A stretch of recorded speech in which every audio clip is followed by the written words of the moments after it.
Now, back in October, I spoke with a primary challenger to one of the most unremarkable members of Congress, Eliot Engel. Engel has been in the House of Representatives since 1988, and now I'm kind of repeating what I said back in October. He switched New York districts a couple of times because of redistricting, and now he's the guy from the 16th congressional district. It isn't just that Engel's this old white dude and represents a district that is now majority non-white. That wouldn't be so bad if the guy didn't also have horrible politics to boot. He voted for the Iraq War. He's worked to actually deregulate Wall Street. And he's a staunch mouthpiece for the most right wing racist governments that Israel has produced. And he gets a ton of money from the right wing pro Israel donor world. And honestly, the only thing that sticks out about Engel, and if you watch C-SPAN and the State of the Union addresses, you will see this kind of pathetic behavior that on the day of the State of the Union speech, he will sit for hours, not doing the people's business, by the way, but he'll sit for hours in an aisle position, waiting breathlessly to shake the hand of the president, no matter what party the president comes from, as the president makes his way from the doorway of the House chamber to the podium. It just borders to me on the childish. So stepping up to take him on in the Democratic primary is a very young, dynamic progressive named Andom Ghebreghiorgis. And do check out his website, Andom, it's spelled Andom, FORNY, andom4ny.com. And better than that, listen now as he joins me to talk about the campaign. And I think the great place to start is your personal history, because I think it relates to the thing that you're highlighting, especially on your website and I assume in your campaign, and that's your opposition to essentially military spending and more broadly foreign policy that leads to really horrific war. And tell us a little bit, first of all, how you came to that, your family experience, and especially your parents' experience as immigrants coming to this country from Eritrea. Yeah, definitely. My family immigrated from Eritrea in the early 1970s. At that time, it was part of Ethiopia, and Ethiopia was undergoing a civil war, which was a result of Eritrea's fight for liberation. So, in the 70s and 80s, my parents were active in the Eritrean liberation movement. I was born in 1985 in New York, grew up in Mount Vernon, and my upbringing was basically that of a first generation American born to immigrant parents who their connection in their homeland was undergoing this pretty brutal war, this war of national liberation. And so for me, I always understood the effects of war, the challenges of immigration.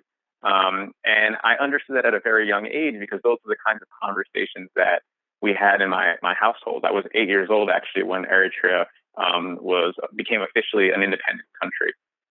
So, the idea of war, militarism, immigration, those things are something that were always very close to me. I grew up in Mount Vernon, a very diverse city, and it was something that a lot of people really understood because very many people were themselves first generation Americans like me. So becoming a teacher later on and seeing the challenges of the public school system in the Bronx while also understanding, the reality of America's involvement with militaristic activities abroad, its war on immigrants that it's had really irrespective of Republican or Democratic administrations, that's where everything sort of coalesces for me: war, immigration, and then education. And your point just now is so important that this foreign policy and the way in which we waste huge amounts of resources that could easily be spent obviously on social needs. And it's always astounding to me, and I'm sure this is something you've seen yourself, that people rant and rant and rant about, oh, we have no money to spend on Medicare for all and the Green New Deal. But on the side, people are just dumping huge amounts of money on wars and the Defense Department. And that goes back a long time. And it's a bipartisan foreign policy support, which brings me essentially to the race you're running, because you point out in your bio and in your description on your website that, and I'm quoting now, what kind of resources would all of our students have access to if we never invaded Iraq? And the point really is that your opponent, Eliot Engel, voted for the Iraq War. Yeah, I mean, I was a senior in high school when we invaded Iraq, when so many members of the Democratic Party were actually pushing for an invasion, and buying into the misinformation that a lot of the Republican Party themselves were propagating. But Democrats themselves were, again, right there, knee and step with the Republicans in pushing it. And when I was a high school senior, I was in New York City amongst other 250,000 people marching against the war because we knew what it represented, understood what the war was about, and we could clearly see that it had no connection at all to 9/11. That this was something that the war economy has, for a very long time, we even see it now in Syria, been ultimately tied toward controlling fossil fuel resources abroad. Um, so, Elliot Engel has a history in this regard with militarism, with supporting policies which the vast majority of the Democratic Party themselves don't support. But also, when we look back at it, we look back and say that these are horrific mistakes that should be disqualifying of someone from not only being a member of Congress, but of being the chair of House Foreign Affairs. Yes, and to your point about the Iraq war and the waste of resources, I wonder if as you travel around the district and you knock on doors and you talk to constituents, because the Iraq war for a lot of people seems to be in the rearview mirror, at least if their loved ones, God forbid, were not killed or injured in the war. In other words, if they didn't serve necessarily and serve overseas in the military, a lot of people don't seem to remember the war, but the connection to the fact that we don't have money to spend on lots of things, or the money was spent unwisely, obviously, in wars. I wonder if that connection is made in your conversations that you have with people as you talk to potential voters. Yeah, it's a great point. When I was in the initial initial aspects of when the campaign was starting, and we were thinking about running, a lot of people were saying, not to speak about foreign policy, not to speak about the military-industrial complex and the wars which we're speaking about right now. But the idea that you're mentioning of people having a very visceral understanding and a lived reality and experience of disinvestment in their communities, and the absence of an imagination of what their communities could look like, because so much of what the government pours its money into is military adventurism abroad. That's a very salient point for people, and it's not something I really have to, explain at great lengths. People understand, and it's something that I saw as a public school teacher in the Bronx, that we don't have paper in our schools, or we don't have any books for our children. We don't have enough money for social workers, so they say. And then when you're able to make that connection and say, well, yeah, our representative is someone who has not only voted for the war in Iraq, but has supported weapons transfers to Saudi Arabia in their war in Yemen. He supported military aid to Israel throughout human rights abuses, particularly with the Netanyahu government, but throughout the course of his 30 years. It's something that people are very, very easily able to make the connection. We've seen right now how entrenched income inequality has become, particularly in low-income areas of color over the last 20 years. People see their paychecks are not able to get them as much as they used to, as wages have stagnated. So it's something that all Americans very much understand, particularly in our district. And to your point, one of the things that seems to be changing a little bit in people's perceptions in the Democratic Party is the attitude towards Israel, towards essentially its imposition of apartheid in that area, the way frankly, the human rights abuses against the Palestinian people over many years. And Engel has supported that for a very, very long time. And you can make that connection, and I assume you do that a lot. Again, money that's being spent for oppression when that money could be spent here in the district. And Elliot Engel essentially seems not to care about actually the constituents in the district in terms of his actual votes of where money goes. Yeah, I mean, and it's been something that has been just it's been horrific to see.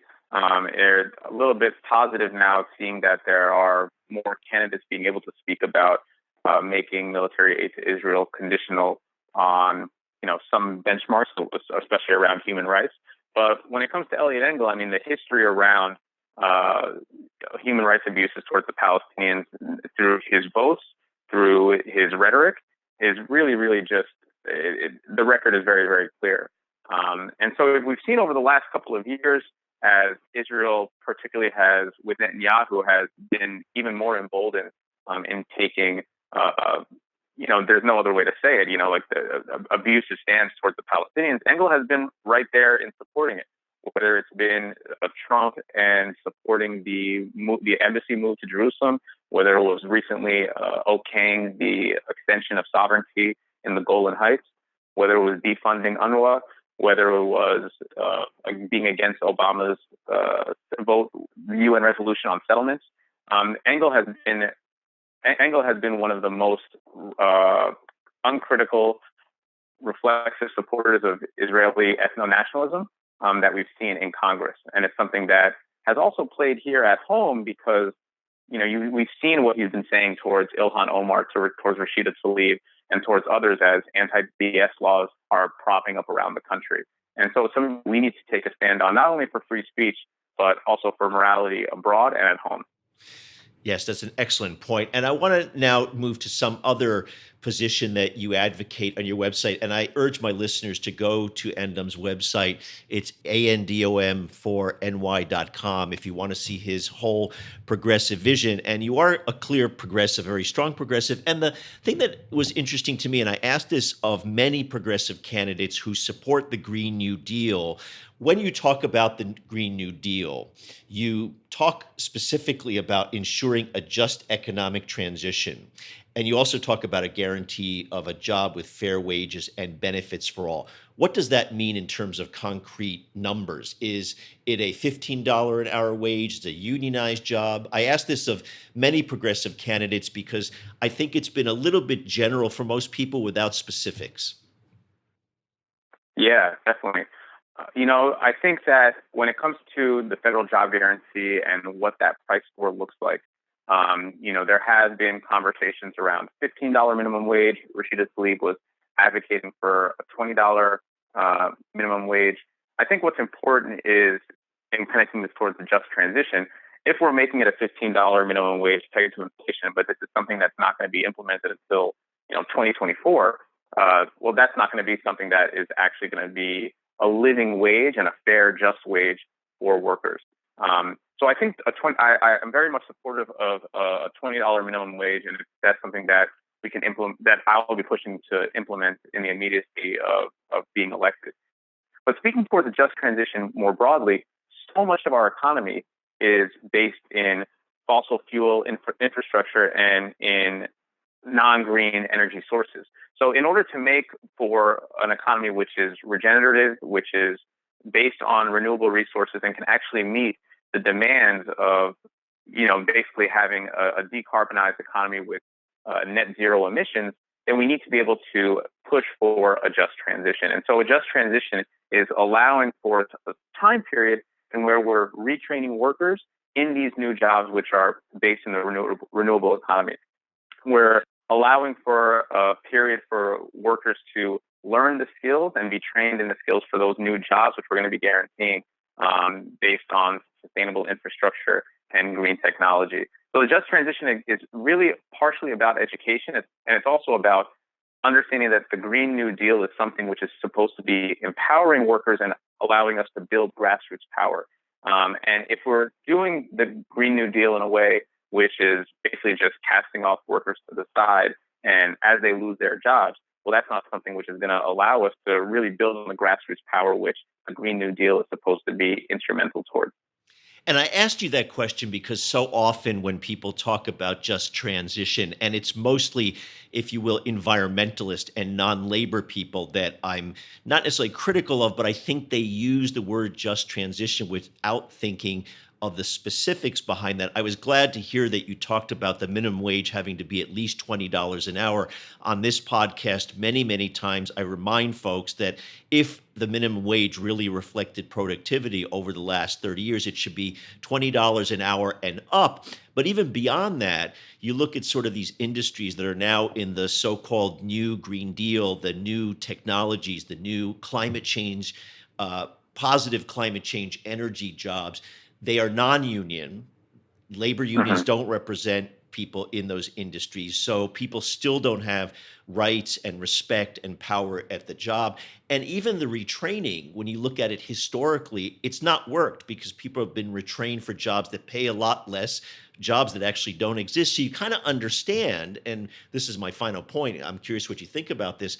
You kind of understand why unions, a number of unions who represent workers in, say, the coal mining industries and others, have real doubts about just transition because they're looking at an option where they're going to give up a really good union job that paid them decent benefits and wages, that gave them the so-called middle class livelihood. And the other option is like a dollar store down the street where they're going to make barely minimum wage. So that's the conflict. And that's the kind of conversation I think progressives have to advance in order to really build a broad movement that supports just transition. I agree 100%. I think supporting the rights and voices of workers in this is extremely important. I want to take your point and extend it internationally, though, because I think it goes along the same idea and is pretty fascinating. Right now, about 60% of global emissions come from what's considered the global south or non-industrialized nations. Even though historically the vast majority of climate change has been contributed by what's the so-called West or industrialized nations. And so what we see now is as many in the global south, non-industrialized nations are finally having access to capital to be able to raise their GDP and raise their income, we see the West in what many countries in the global south see from a sort of neo-imperialist framework telling them that they're not going to be able to develop their countries in the way that the West has done it historically because it will lead towards the climate catastrophe that we're already heading towards. And the issue that we're having, particularly as Trump, what they say yesterday or 2 days ago, spoke about how they would not be taking part in the Paris Climate Agreement, that they'd be formally withdrawing themselves, and this will be the last year in it, is that we have the West telling these countries that they're not allowed to be doing X, Y, and Z relating towards their development, but we're not actually providing the resources to allow them to sustainably develop as part of an integrated economy where workers' rights are respected.